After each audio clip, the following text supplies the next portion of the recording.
Selamat siang. Selamat siang, Pak. Oke, silakan duduk. Terima kasih. Bagaimana kabar hari ini? Baik. Oke, semangat. Oke, sebelum kita mulai pelajaran, saya ingin kerendahan hati dari teman-teman bisa periksa kerapian dulu. Mungkin ada yang lulus di dalam itu. Oh, ternyata aku semua tahu. Silakan duduk. Kemudian berikut saya minta kesediaan dari teman-teman kalau bisa cek laci atau yang ada di bawah kolong meja. Kalau ada sampah silakan pungut dan buang ke tempat sampah. Oke, bagus. Karena kebersihan itu teman bagian dari iman. Oke? Oke, terima kasih begitu. Siapa yang tidak hadir hari ini? Kenapa? Kamu sudah pergi jenguk dia? Harus lah. Namanya teman harus pergi jenguk. Bila perlu sama-sama ke sana. Bisa ya? Bisa. Kemudian saya ingin bertanya kepada teman-teman. Barangkali dari rumah tadi ada tidak hal-hal baik yang teman-teman pernah buat dari rumah menuju ke sekolah? Ya apa?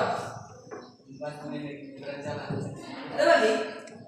Perlu sampaikan hal-hal baik supaya bisa pertahankan terus. Saya pikir begini, hal-hal baik itu perlu kamu pertahankan terus. Bisa ya? Bisa. Dan juga saya minta kejujuran dari teman-teman, tulislah hal-hal yang teman-teman syukuri. 1 menit, paling lama, atau 30 detik. Hal-hal yang syukuri, tidak untuk dijawab, untuk direfleksi. Hal-hal yang syukuri, sehingga dipertahankan terus hal-hal yang teman syukuri.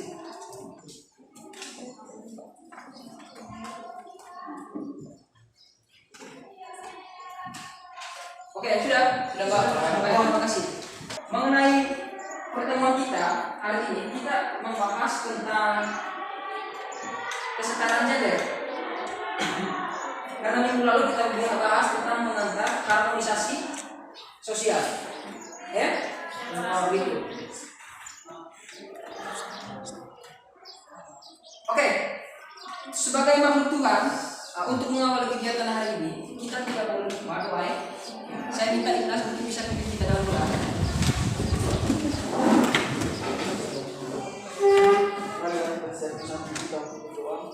Dalam nama Bapa dan Allah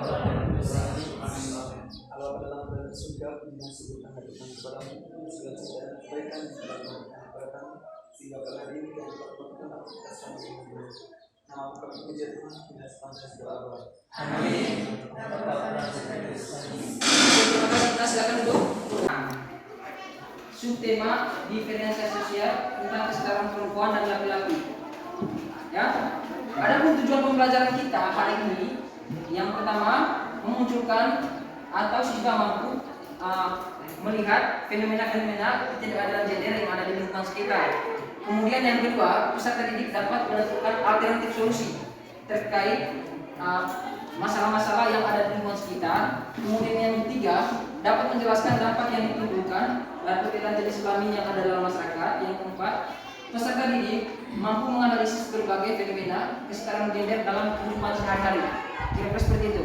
Untuk sebelum kita masuk pada materi ini, saya ingin bertanya kepada anak-anak dulu.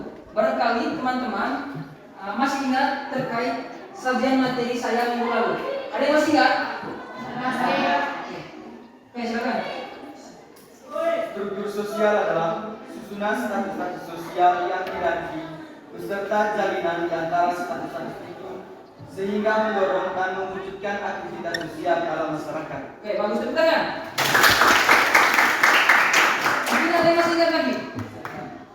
Oke.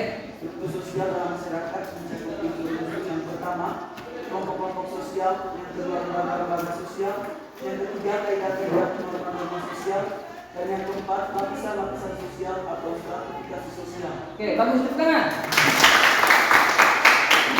Ternyata teman-teman masih ingat. Ada lagi? Iya, yang ketiga. Terdapat 5 kategori kesetaraan antara lain 1. Kesetaraan hukum, 2. Kesetaraan politik, 3. Kesetaraan sosial, 4. Kesetaraan ekonomi, dan 5. Kesetaraan moral. Oke, bagus, tepuk tangan. Saya merasa bangga bahwa pertemuan kali ini itu saya rasa mewah sekali. Ternyata teman-teman tidak mengikuti pertemuan kita minggu lalu, banyak dari teman-teman yang masih ingat. Mengenai inti materi kita hari ini kita bahas tentang kesetaraan perempuan, seperti yang saya jelaskan tadi di tujuan pembelajaran. Ya, mengenai pengantarnya, saya ingin menyampaikan kepada teman-teman, barangkali teman-teman pernah mendengar istilah gender. Ada yang pernah dengar istilah gender? Siapa yang tahu gender? Oke, kesetaraan perempuan dan laki-laki. Ada lagi? Persamaan derajat. Ada lagi? Perbedaan derajat yang dilakukan oleh manusia antara laki-laki dan perempuan. Oke, bagus. Secara teori, itu gender adalah perbedaan fungsi dan tanggung jawab antara perempuan dan laki-laki yang merupakan hasil rekonstruksi sosial. Rekonstruksi sosial itu maksudnya hasil ciptaan manusia, bukan ciptaan Tuhan atau secara alami. Bisa paham ya? Ya, itu definisi gender secara sederhana, secara teorinya. Kemudian, supaya tidak ada simpang siur mengenai definisi gender, kita juga perlu mengetahui tentang definisi seks. Apa itu seks? Bagi teman-teman yang pernah dengar istilah seks, Hubungan yang dilakukan di luar nikah. hubungan yang dilakukan di luar nikah. Ada lagi?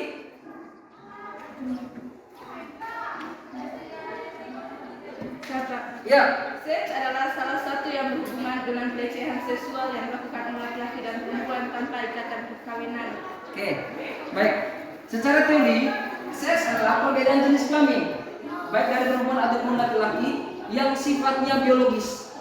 Jadi, kalau kita bandingkan antara seks dan gender, seks itu sifatnya biologis, gender itu sifatnya sosial. Ya, artinya seks itu jenis kelamin tidak bisa dipindah ke laki-laki. Kalau hari ini saya terlahir sebagai laki-laki, saya tidak bisa besok berubah jadi perempuan. Tetapi kalau gender, hari ini saya mencuci piring sebagai laki-laki, besok perempuan bisa cuci piring. Sampai di sini bisa tangkap intinya? Itu mengenai poin-poin kesetaraan ini yang perlu kita bahas dalam diskusi kita hari ini. Kemudian, kesetaraan gender dan ketidakadilan gender adalah suatu kondisi yang sama, seimbang antara perempuan dan laki-laki dalam memperoleh peluang, kesempatan dan partisipasi. Ini kita bicara tentang kesetaraan gender antara perempuan dan laki-laki. Itu mengenai kesempatan yang sama, ya, kesempatan yang sama. Contoh, kesempatan yang sama. Kalau dulu orang melihat bahwa yang punya peluang, yang punya kesempatan untuk mengenyam pendidikan lebih tinggi, itu ada pada anak laki-laki. Ya, itu adalah kondisi bentuk-bentuk ketidaksetaraan. Ya, terkait dengan materi harmoni sosial yang kita bahas hari ini adalah tentang kesetaraan. Sehingga kita masukkan konsep kesetaraan gender ini, kita melihat ternyata peristiwa-peristiwa yang pernah kita lalui selama ini itu sebenarnya bentuk ketidaksetaraan.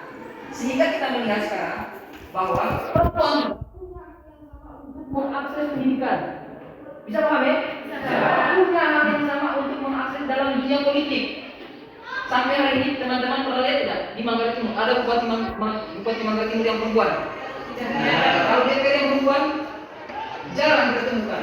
Lebih banyak laki-laki kan? Hari ini kita membahas tentang itu. Kemudian akar persoalan ketidakadilan ini itu muncul sejak ribuan tahun lalu tentang ketidaksetaraan ini. Kita bisa lacak akar-akar persoalan ini dengan pertanyaan sederhana. Kenapa perempuan selalu cuci piring? Kenapa laki-laki sering dikatakan tulang punggung? Akar persoalan itu kita bisa lacak dengan pertanyaan-pertanyaan sederhana seperti itu. Nah, untuk mengupas tuntas materi ini, di sini kan saya sudah bagi kelompok sejak kemarin itu. Saya bentuk 3 kelompok. Saya sudah bagi dengan LKPD masing-masing kepada teman-teman. Teman-teman mencari jenis-jenis ketidakadilan terhadap perempuan, ketimpangan gender yang ada di lingkungan sekitar. Teman-teman bisa analisis, kemudian bisa memberi alternatif solusi yang sesederhana mungkin bagi teman-teman. Nanti di akhir itu, teman-teman masing-masing anggota kelompok bisa presentasi. Bisa? Bisa. Oke, silakan kerja. Saya beri waktu 15 menit. Teman-teman bisa pakai buku ini sebagai sumber. Ini buku karangan Ibu Ellen Setiabu Ini lengkap.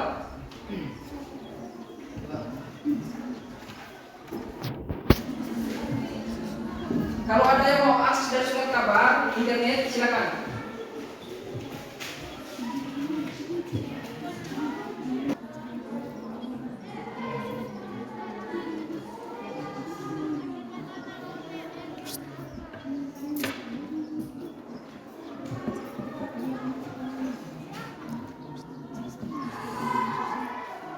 Sudah dapat tema kamunya?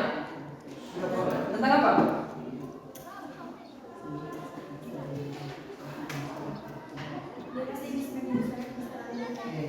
Bagus. Kamu sudah menentukan tema? Biar KPD saya kasih. Oh iya, mana? Oke, bagus, lanjutkan. Kelompok 3, gimana kelompok 3?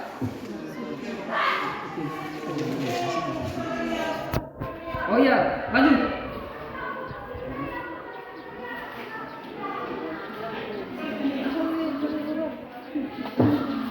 Orang mau tanya? Oke, silakan.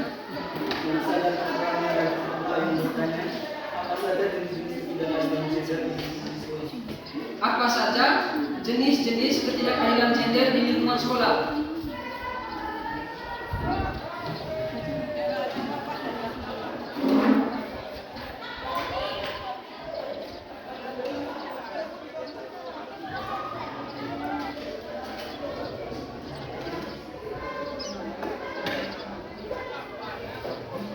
Dari kelompok berapa? Kelompok 2 ya? Kelompok 2. Ya, barangkali ada yang mau bertanya sambil teman-teman yang lain mengerjakan tugas. Ada? Oh ya, silakan. Apakah ada sejarah lahirnya pemberontakan kaum perempuan terhadap ketidakadilan? Sejarah lahir pemberontakan kaum perempuan terhadap ketidakadilan. terhadap ketidakadilan. Oh iya, bagus pertanyaan. Tepuk tangan dulu.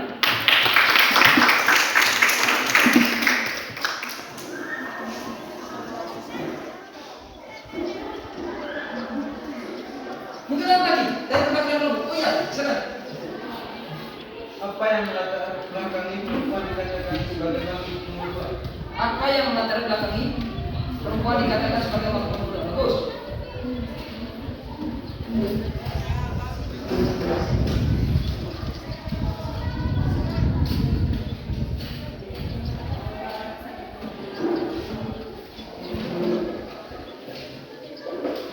Oke. Pertanyaan-pertanyaan dari teman-teman tadi saya kumpul sambil teman-teman kerja LKPD. Kecenderungan hubungan kerja yang tidak ramah gender. Pasalnya perempuan terpaksa mengikuti iklim kerja laki-laki yang kerap kali tidak sesuai dengan perempuan. Terima kasih Bapak. Tepuk tangan. Barangkali ada yang menyanggah atau beri pertanyaan kepada kelompok 1. Oke, silakan. Kami dari kelompok 2 yang bertanya, apakah ada keharusan perbedaan derajat antara laki-laki dan perempuan, misalnya yang terjadi dalam satu perusahaan, misalnya lebih mengutamakan derajat laki-laki dibandingkan dengan perempuan. Apakah ada keharusan perbedaan antara laki-laki dan perempuan? Misalnya dalam satu perusahaan. Bisa dalam satu perusahaan. Kira-kira pertanyaan seperti itu. Oke. Saya beri kesempatan kepada kelompok mana yang presentasi pertama tadi? Kelompok 3 untuk menjawab pertanyaan dari kelompok lain. Ya, silakan. Baik, kami akan menjawab pertanyaan dari kelompok 1.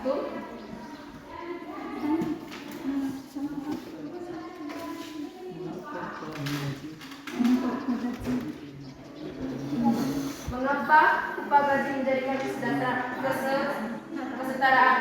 Karena meskipun korupsi itu mungkin terjadi di beberapa perusahaan, sehingga masalah kesetaraan gaji bukan hanya masalah upah atau gender.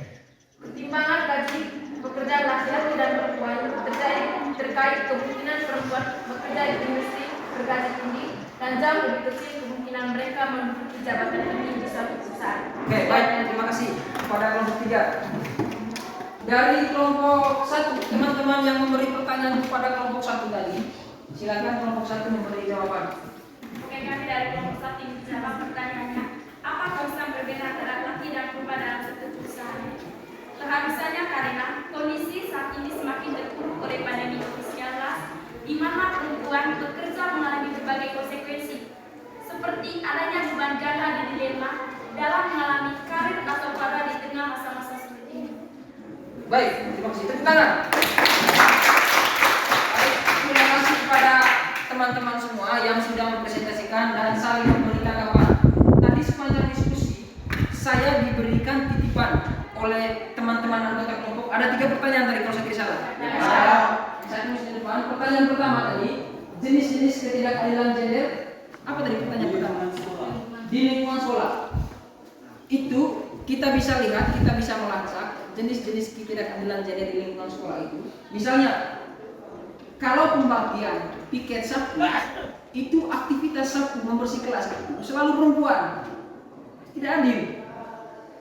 Itu. Kemudian lebih banyak saya lihat di sekolah ini ketua kelas itu laki-laki. Itu tidak adil. Kenapa tidak adil? Lebih banyak memberi kesempatan kepada laki-laki untuk menjadi pemimpin. Seakan-akan kita melihat bahwa perempuan tidak bisa apa-apa. Bisa? Bisa. Kemudian kalau PL kelas, label, itu selalu perempuan. Padahal kalau dihitung-hitung, tenaga laki-laki lebih kuat. Semestinya yang keras-keras itu laki-laki. Kemudian pertanyaan kedua, apakah ada?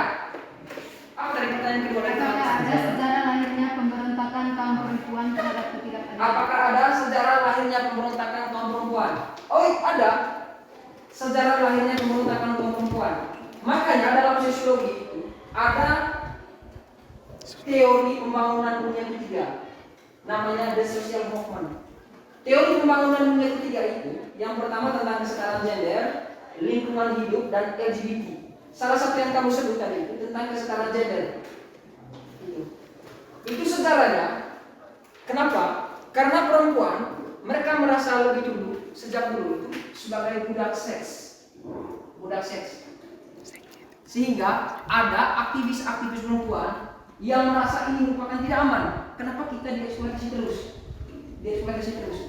Sehingga pada tahun kurang lebih tahun 1967 itu cikal bakal lahirnya teori pembangunan dunia ketiga. Karena sebelum tahun 1967 itu banyak sekali ketidakadilan terhadap perempuan. Bayangkan raja saja bisa istrinya itu 15. Ya. Saya tidak pernah dengar ada laki yang suaminya sampai belasan. Paling raja saja. Begitu. Kemudian suami pulang perang, perempuan dijadikan budak seks, apa segala macam gitu-gitu. Lalu dibilang pelacur, memberi pelabelan negatif, padahal yang menikmati juga dia. Begitu. Tapi pelabelan negatif selalu dapat pada perempuan. Sehingga pada awal-awal tahun 1967 itu banyak aktivis perempuan yang mengecam bahwa perempuan tidak harus seperti ini terus, harus keluar dari zona yang buruk ini, seperti Vandana Shiva, Karol Merchant, banyak sekali aktivis-aktivis perempuan yang ingin memberontak tentang kekangan masyarakat patriarki. Masyarakat patriarki kan tentang laki-laki ya. Mengenai pertanyaan ketiga, apa saja yang melatar belakangi perempuan dikatakan sebagai makhluk kedua? Itu tadi yang melatar belakangi perempuan sebagai makhluk kedua bukan karena faktor biologis, tapi karena hasil ciptaan masyarakat. Saya pikir ini saja dulu pertemuan kita pada hari ini. Sebelum kita akhiri kegiatan pada hari ini, saya mohon teman-teman barangkali ada yang bisa merefleksikan mengenai pertemuan kita hari ini. Ayo, bisa memberikan refleksi mengenai pertemuan kita hari ini. Oke, Maya. Saya terkait dengan apa yang terdapat pada hari ini, saya sangat merasa senang dan bangga sekali karena di pelajaran hari ini saya merasa lebih percaya diri untuk depannya, karena antara laki-laki dan perempuan itu tidak ada perbedaan, harus ada kesamaan derajat, yaitu perempuan. Saya minta